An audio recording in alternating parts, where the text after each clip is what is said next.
Hi, welcome to Houndstown Television. I'm your host, Mike Gould, affectionately known as the mayor of Houndstown, USA.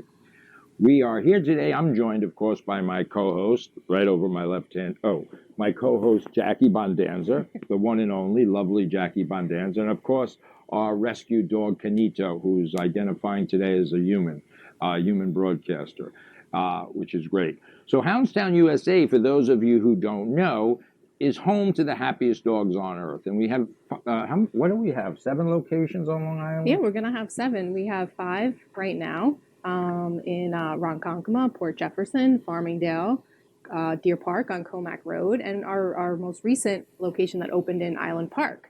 And we're going to be opening, very exciting news, in Hicksville and Mineola, and hopefully also Nashville, Tennessee. So we've got some really exciting things going on in the next, 6 months. Right. And not only that, for those degenerate gamblers out there, we're opening a location right outside of Atlantic City.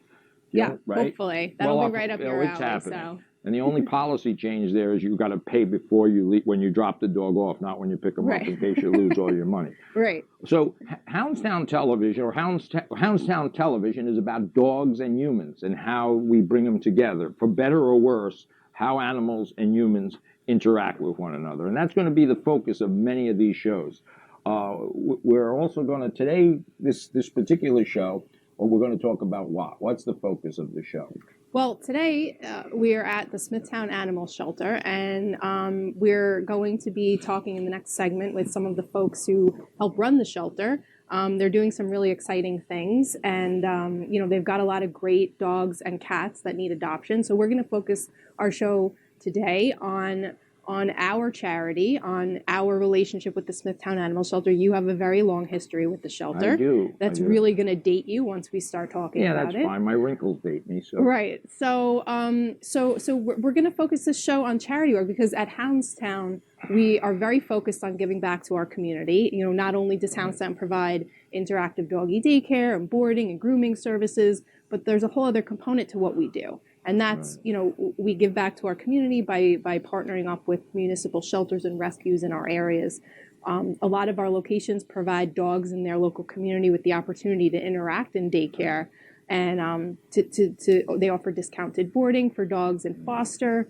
So it's a really important part of our brand. Right. So one of the things I just naturally assume, because we've taken care of over 700,000 dogs on Long Island, I just assume that everybody knows what Houndstown is. And I shouldn't take that for granted, actually, because there's a large segment of Long Islanders particularly, or actually people throughout the country, that don't know what Houndstown is. So Houndstown is an umbrella company, so to speak, that takes care of dogs. Fully interactive daycare. We don't discriminate against dogs, and this is why we're successful at what we do. And under the umbrella of Houndstown, is like Jackie quite correctly said, we have Houndstown Charities, we have a grooming facility, we have a university, Houndstown University, that I operate.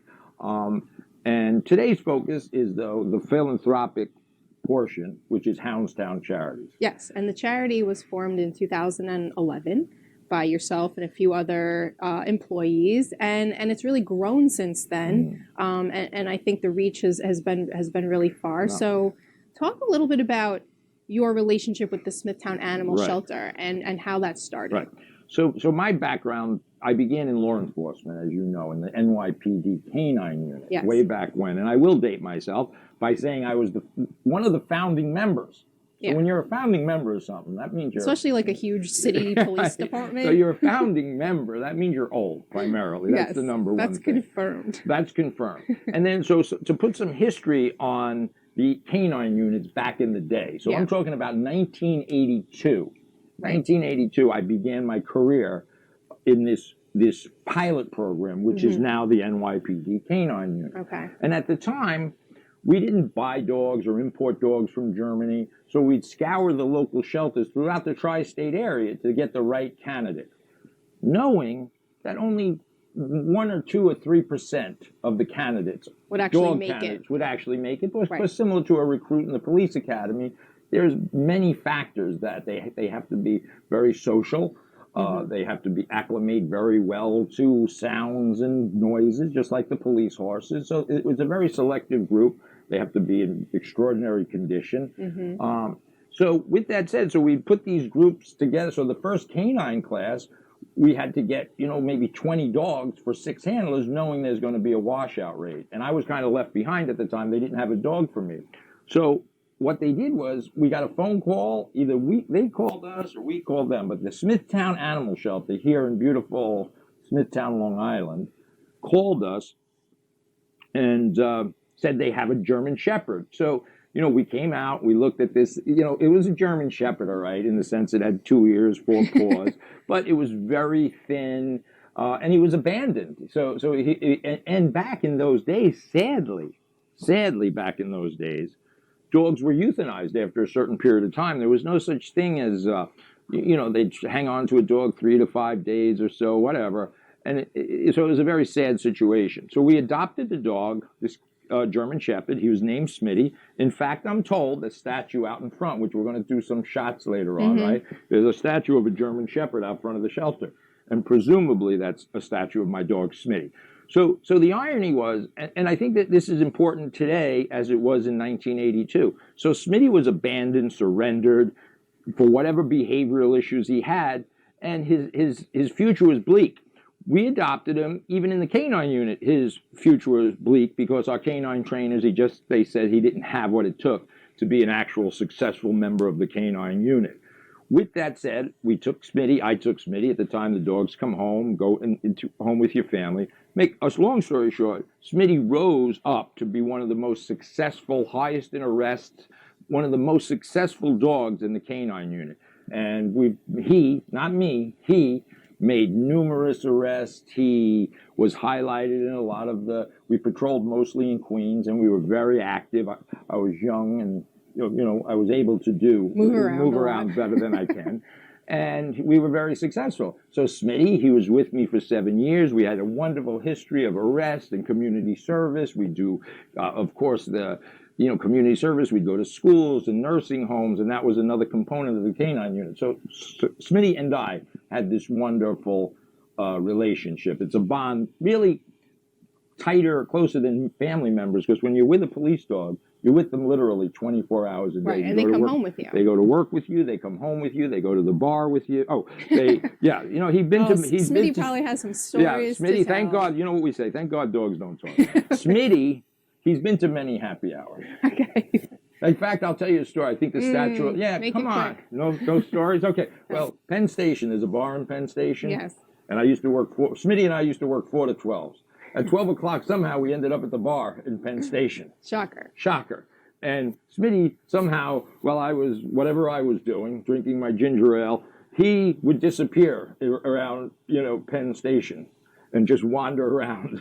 And then when it was time to go, I'd just call his name, and he'd, of course, come. Oh, yeah, okay, he'd come running. It was kind of, that was a different time, a different era. So that. Well, I think it's incredible that people that the police departments, and I think they've sort of circled back to this. You're seeing some stories now about pit bulls that are becoming police dogs, and they're being chosen from shelters. Right. So I think what a great thing to be able to choose a dog that's going to be put down, and then he goes on to really defy all the odds and meet and everyone's expectations and become like a hero dog. And that's on a very visual scale. But here we can say that about the dogs at the Smithtown Shelter. There are dogs here. You don't need to go to a breeder. You don't have to go, and these are therapy dogs. They're therapy dogs, in my view. You pet the dog, the tail dogs wags, and he kisses you. That's therapeutic. You don't have to spend $20,000 training a dog to do these functions. So yeah, like Jackie said, so the shelters, not only Smithtown Shelter, all the shelters, we travel, as Jackie said, throughout the country, including Puerto Rico. That's where Canito came from a shelter in Puerto Rico. And he's a wonderful companion dog, wonderful, amazing. He's taken on the island's life. He's sleeping right now. So. Yeah, he sleeps mostly. I think he's still back in the Caribbean breezes of Puerto Rico. But actually, in Puerto Rico, they have a horrendous dog situation, and that's what brought Houndstown Charities to Puerto Rico, to see really what the story is. We like to see things. You hear stories. It's nothing like seeing what's happening. So let's segue, Jackie. Right. Well, I want to tell everybody quickly before we go to a commercial that we've also, done work with the Smithtown Shelter for the past however long, but the past 3 or 4 years, we've taken dogs into our Houndstown Charities program. some dogs, including this dog Paris, who I think it was probably about 2 years ago, she was here at the shelter. She had been returned several times. The staff and the director was having a hard time, figuring her out and finding the proper home for her. So we took her into our program where she stayed with us at our corporate location in Ronkonkoma for I think like a month or 3 weeks, and we trained her and we got her really socialized. And before she even graduated the program, a wonderful couple came and adopted her. Yeah. So the best part was when Paris stepped her paws out of this shelter to come to us, she did not ever come back, and she's been in a home ever since. So I think that's a great story, and this is sort of going to be our evolution into the next phase of how we're going to work with. Oh, here he is. Yeah, and that's so true. And we're going to, to me, these are miraculous. These are miraculous stories, and I mean it. And it's so simple and so easy. And we take these dogs, and you're going to see examples of this at the Smithtown Animal Shelter. In fact, in the next episode, or one of the next episodes, we're going to do two shows here. Yep. We're going to actually interact with some of the dogs that are here. One in particular is named Hennessy, and the person that's training her is a volunteer, and she's going to join us and explain the evolution of this.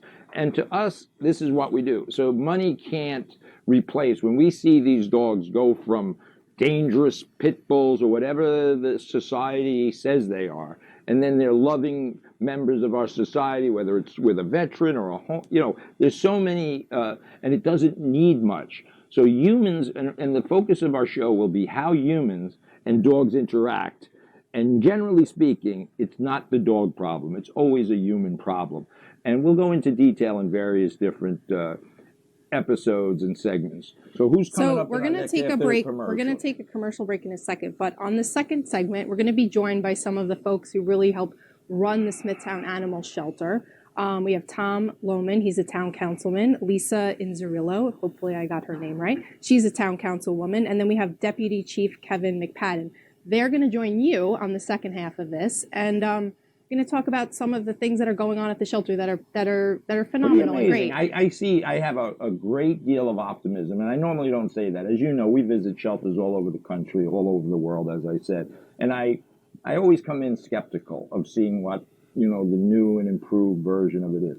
But I have complete optimism in this case that this group of people that are going to join us, and they're going to share, their vision and views, and we're just going to have a nice chat.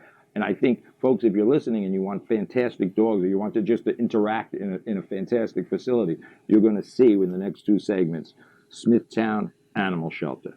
We'll see you right after the break. Thank you. Hi, Mike Gould here, Mayor of Houndstown, USA. Home to the happiest dogs on earth. We have fully interactive doggy daycare, safe and secure overnight camping, professional grooming, expert training for your dog. Come. Don't leave your pet home alone.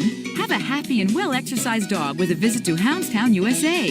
Visit us online at houndstownusa.com for a location near you. Call today. Tell them the mayor sent you. Get a free trial day.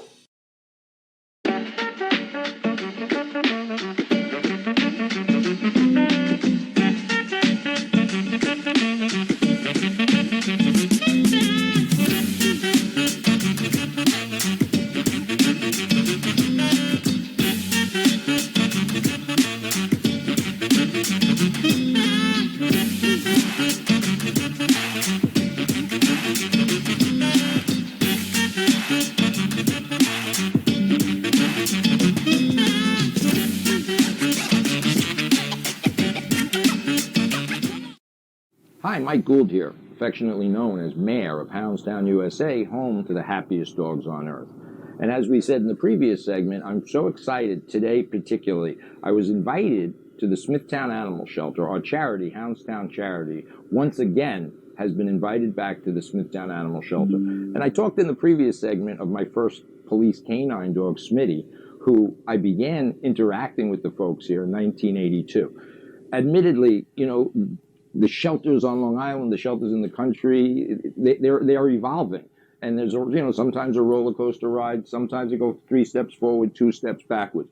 The reason we're doing this show today, I'm joined by some very impressive people from the town of Smithtown. And I am never been more optimistic and I visit shelters. Jackie and I and our charity visit shelters all over the country. Some of them do fantastic. Some of them are just on a treadmill, I would call it. They're not getting anywhere. And they're dealing with a lot of social media. And so things are so different than they were in 1982 when I adopted my NYPD police dog, Smitty. So I've watched the evolution of shelters. And as I said, I met Nicole, was nice enough. She's a PR person. Is that right, Nicole? PR person from the town of Smithtown. She reached out to me. Kevin McPadden, my guest, Kevin McPadden, Councilwoman Lisa Inzarelli, and Tom Lohman have joined us today. And I'm really excited. Kevin and I actually share a law enforcement background together. And so it's just funny how life brings us together, and that's what we were just talking about. So, Kevin, thank you for joining us today. And tell us what's happening. Why should I feel so optimistic about the shelter? What's happening? Well, as you know, and as you've heard, and been in the media, that the Department of Public Safety, by order of the Town Council of Smithtown, has been directed to take over the operations and supervision of the animal shelter. That occurred in February of 2017. We've come a long way since then, not only the facility itself, but the supervision, the leadership. We're excited about where we are at this particular point. We've been getting many accolades along the way, and we're excited to get the message out of where we are at this particular moment in time. Yeah, that's great. And you know, I remain apolitical, so I don't get involved in the politics of shelters or the administrations. You know, it gets some complicated. But I do, or our charity does, is get in there, deal with the animals, the dogs. So our focus is getting dogs rehomed successfully, taking dogs that may have some behavioral problems and getting them rehomed. So with that said, you know, there's many components. There's, you know, a political component. So I'd like to introduce again Lisa and Tom. So with what Kevin said, he's operating. How are you? What's your vision for the shelter? Our vision for the shelter is to be a model shelter from public safety. They have been looking at model shelters and educating us, and it's what we want to be and what we're striving for. We've had people in the animal world where we had had them visit. Had a full tour, even though we're not fully, ready yet. We've not got the grand opening, but getting there and very close to it. And they are so happy. They've seen the shelter previously, and they've seen the positive changes, and they just can't get enough of trying to get that word out for everybody. So it's been a wonderful thing. And I know, and again, just in shelters in general, in the world of social media, and being a business owner myself, owning Houndstowns, the media, social media is sometimes toxic. Not always. Sometimes it's very good, but there's toxic elements of people that they're not part of the solution. They're just part of the problem. I call them toxic vampires. That's my word for them. Right. They just suck the life out of people. I had the pleasure with meeting the staff here as well as the volunteers. And it's been such a heartwarming experience because at the end of the day, everybody wants to do the right thing. Absolutely. But they need the leadership and support of the community and the political entities to support them. And that's what's exciting them more than anything that I've seen in the history of this shelter. So, Tom, I know that you're a dog rescuer, dog lover. That's an important element to this. I mean, that would explain why you're supporting this endeavor. So tell us your kind of vision, like Lisa has said. Well, I mean, yes, my wife and I, we've rescued our last two dogs, and animals that are near and dear to our heart. As a lifelong resident here in Smithtown, many, many years ago, growing up there, my parents, we would rescue dogs from the animal shelter. Over the past few years, the shelter wasn't really where it should have been. There were issues there. The town board, with the supervisor then, appointed the public safety to come in to make the changes and to kind of bring integrity and oversight to the shelter, bring people in here that were really going to care about these animals because they are defenseless. So, I'm supportive of anything that the town can do to take care of these animals and to get them into good homes. I mean, that's the drive from my perspective. Absolutely. Treat them well but get them into homes, get them out of these shelters, Right. so that we're loving people. Right. And from my perspective, this is a relatively easy process as long as people are on the same page and we're all rowing in the same direction. And there's not so I never look backwards. Number one, that's never good. The history is history. There's no I don't see, in my personal view, there's no bad people and there's no bad dogs. There's some people that may not be on the same page and they have different agendas, but they're not evil people that want to come here. And even if the people out there on social media, they have a perspective, whether I agree with their perspective or not, I'm a hands-on person. So my open invitation always is, whatever you're thinking, rather than think about it in your head at home or while you're plugging away on come down, give me a call, come down to my facility, I'll show you. We have dogs from the town of Hempstead, the town of Brookhaven.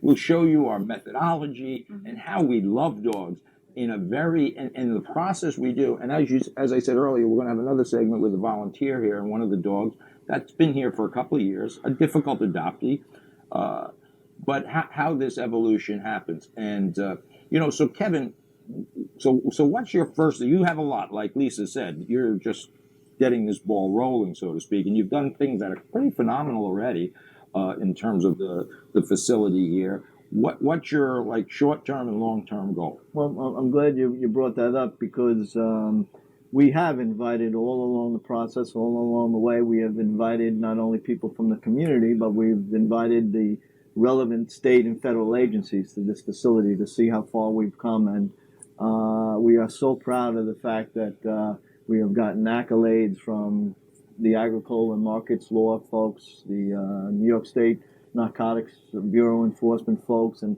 various other state and local agencies and folks in the community, the advocates and the overseers of animal rights and what have you. And they have all come to the facility in recent months and said, quite frankly, that this is a remarkable transition from where you were just a short time ago. Right. And I think one of the most important parts I know in my business, it's transparency. It really is. It might be a little cliche nowadays about transparency, but as much as you can be open and communicate to somebody, that's why I have a completely open door policy. The biggest naysayers, I buy the coffee, you come down and we talk. We're respectful to one another, but not just talk. Watch what we do with the animals. We talk about being the voice of the animals. Everybody says the dogs don't talk, so we're the voice of the animal. That's great, unless you're the psychotic voice of the animal. And unfortunately, there are some people out there that not a very small percentage, they just don't understand. And frankly, those are the people that I want to bring into my fold. I had a wonderful experience meeting with the volunteers. So volunteer programs throughout the shelter world is difficult because you're bringing very loving, emotional people into your facility.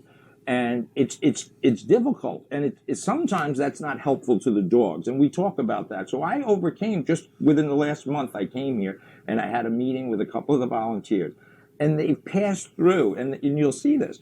And it's just so uplifting to me, because sometimes we walk into shelters, Jackie and I walk in, and it's like doom and gloom. I get a knot in my stomach, literally get a knot in my stomach pulling into the parking lot of a shelter. It's not supposed to be that way. It's not Alcatraz. This is a upbeat, spirited place. We have fun with dogs. These dogs are all therapy dogs for me. So my life, I learned my lessons from dogs and children, young children, 3-year-old children. This is how I learned my life lessons. So when I come to a shelter, Jackie will tell you, I beeline it here. I don't get paid. I don't want money, because that interferes with what I do, taking money. So I beeline it here. Last night I was in my pajamas watching Jeopardy, and they called me and said, you're supposed to be at a meeting here. So I beelined it here. My point is, when we get dogs and humans together in a positive way, and the people that don't understand what we do, come down and join us. My opinion is my opinion. So with that said, we're going to do another segment here take a look at the shelter, some parts of the shelter. We're going to bring a volunteer. We're going to bring a dog that's, as I said, she's been here for 2 years, Hennessy, and we're looking for a home for her. But I really, with a heartfelt thank you, to allow us to come in and trust us. Trust that we're going to do the right thing for the animals, and trust the community should trust you three folks, and know that you don't have, weird motives. You're here because of the animals. You want to do the right thing. You're reaching out to the people that you think are going to be helpful. And like you said, Lisa, you don't have to recreate the wheel. No. There's no, places no. that do some things better Right. than others. Absolutely. And we do get, the board gets many phone calls of people questioning the misinformation that they might be hearing on social media. And I strongly advise all of them to go down to the shelter. Have you been there? Go down. And that just visioning the whole Right. thing, you will answer your own questions. So I'm hoping in the next month, 4 to 5 weeks, I want to have some type of a tour to put together with some people in the animal world, but also some people from the community itself Right. that have had these questions. So we're putting that I invitation think that's together fabulous. right now. We're very glad and we're very thankful to have somebody like you to get the message out, to put an end to the misinformation, Yeah. to the naysayers, and we want people to come here, see how far we've come, It's and pretty then they can make impressive. their own Yeah, when you're judgments. talking about animals, and we all love animals here, so when you're talking about animals and you get that misinformation, I do understand because it's people's feelings, and when they're hearing this, they Right. don't want anything to be happening It's to animals. So I get that they're concerned. It's an emotional and- endeavor, but these folks are saying they are transparent. That doesn't mean you can just walk down and anytime you want. Right. And there's no hidden. Trust me when I tell you, I've been throughout this shelter. There's no hidden basements. Dogs aren't tied to chains. That's ludicrous. These are good people trying to do the right thing, and they're reaching out. They're putting together a great volunteer program. If you watch our next segment, it's going to be about the volunteers here at the Smithtown Animal Shelter. And you may be part of that someday. But don't sit home with a bottle of wine and tell everybody how horrible the world is. Participate. Participate in the world. I respect everyone's opinion. As I respect you, you respect me. And frankly, that's how we interact with the dogs, with respect. When you respect the dogs, they respect you. And it's kind of phenomenal how living creatures, human and animal, can really go forward and do amazing things. So thanks for joining us. Folks, you guys have been really terrific. I was really excited about this. And, you thank me, but this is an opportunity that we enjoy. This makes our life thank you. much, We're very much excited better. as And we well. appreciate the Thank you. opportunity. So thanks, guys. Till next time, Houndstown TV. I'm your host, Mike Gould. Join us next segment when we take an inside look at what's going on here at the Smithtown Animal Shelter. Thanks, guys.